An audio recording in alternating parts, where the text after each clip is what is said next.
All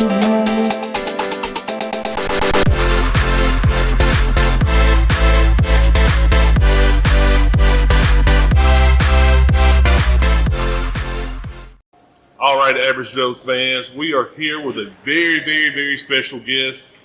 If you're an Alabama fan, you know who this is, but if not, I'm going to let this young man introduce himself. Hey everybody, how you doing? Big Hero 6, Blake Sims. I'm here live, effect. Happy to be on the show, man. I'm glad that y'all got me here, and yeah, I'm happy and blessed, man. All right. Well, Blake, man, tell us what you got going on right now. Like I said, you were a big time Alabama quarterback, played in some huge games, but tell us what you're doing right now. Right now, man, I have recently retired from football. Okay. A lot of people has the question, why did I retire?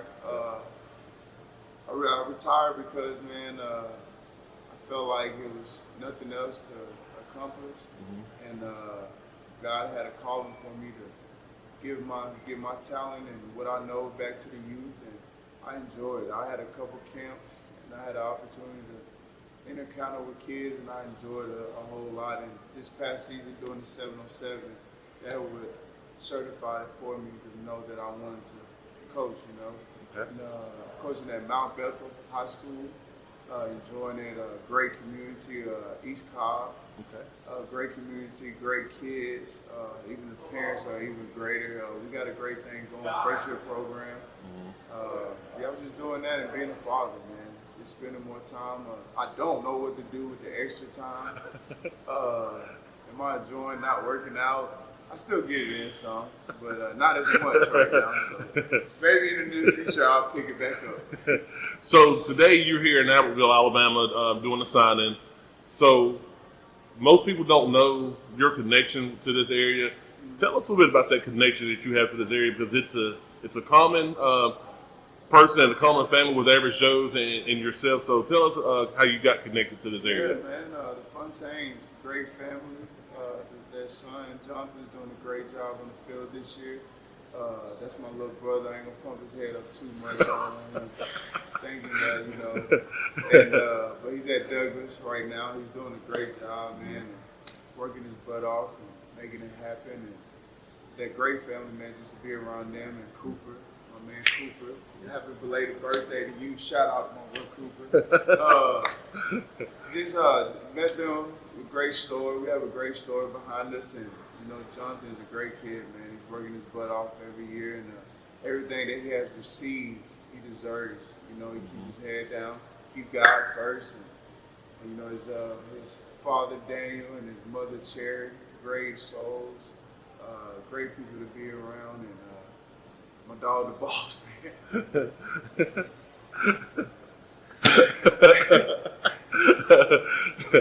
So, and how we met Jonathan was a story that was shared on Facebook by his mom, and I reached out to her and talked about interviewing Jonathan, and that's when they told me that about y'all's friendship and how close you guys were.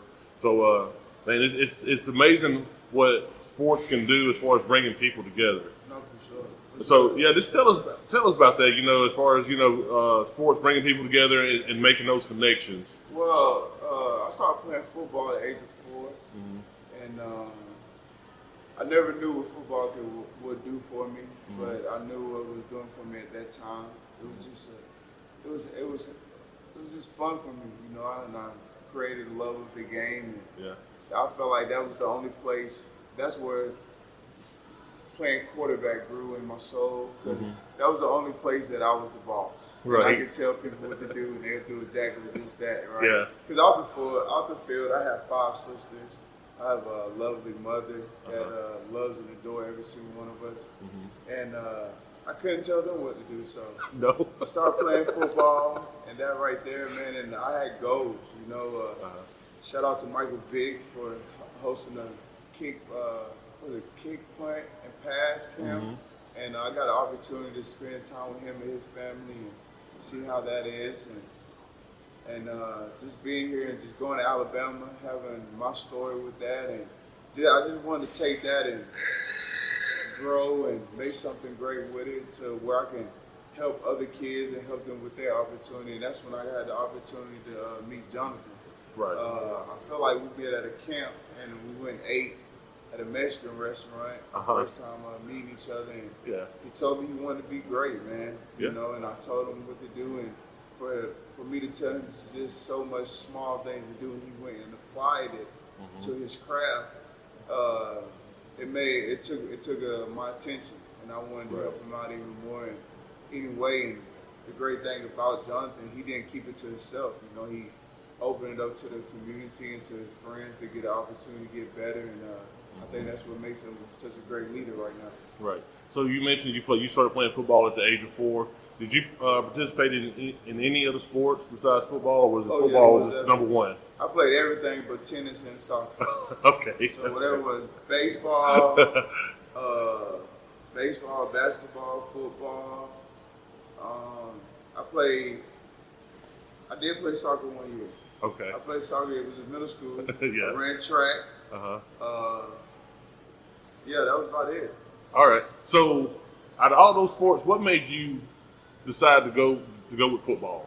Football, man. The great thing about the interview, I can say things now that I'm retired. Yeah. Basketball was my first love, man. Basketball was my first love. I was an All-American McDonald's player coming out of high school, and just seeing that, like, you're gonna have 12 to 15 guys on the NBA team, and you have like 109 kids at football. So I was like, all right, I don't want to be stressing my junior, senior, trying to find somewhere to play on a basketball team. So I was like, let me go play football and do that. And was told that I'm pretty good at it. And I enjoy football too, though. So I just chose it. All right. So talk to us about playing for Nick Saban at Alabama. I mean, you hear all these different stories and whatnot, but tell us about playing for Nick Saban and how he is, in the locker room and outside the locker room. Well, in the locker room, man, he's just on the small things. The small things really matter to him, like how you dress, how you approach yourself to any situation, body language. Right. I think body language, like, a lot of people don't look at body language, the way you walk in and the way your body language. And then the thing about Coach Saban, he says so many things you're not gonna understand until he walks away. Right. So when he walks away, now you're ready to talk to him. You don't have nothing to say, But he's a great guy. Yeah. Great guy. I tell people all the time, if I go do 4 more years, I'll do it all again. Would I do it the same way? Right. But it's good. But Coach Saban's a good guy, man. And I hope he just continually receives success for him and his family. All right. Yeah. You can kind of answer my next question. I was going to ask if you had to go back and play for him again, would you do it? So, I mean that's a testament to him. So to wrap this up, with all the success you've had in college and in the pros,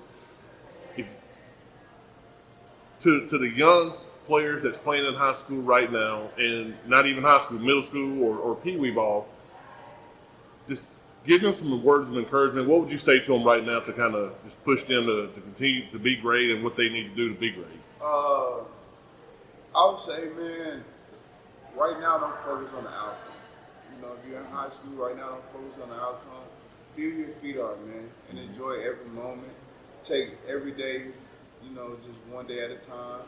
And even a lot of people would say a lot of things, but a lot of people don't do it. Right. So if you want to be great, put the work in. Put the work in, and you got to believe in yourself before somebody believes in you. And because if you believe in yourself, everything that somebody says, it doesn't matter. And negativity, right. Take that because that's the fuel to your fire, And another thing is, I would like to see kids be more comfortable with being uncomfortable.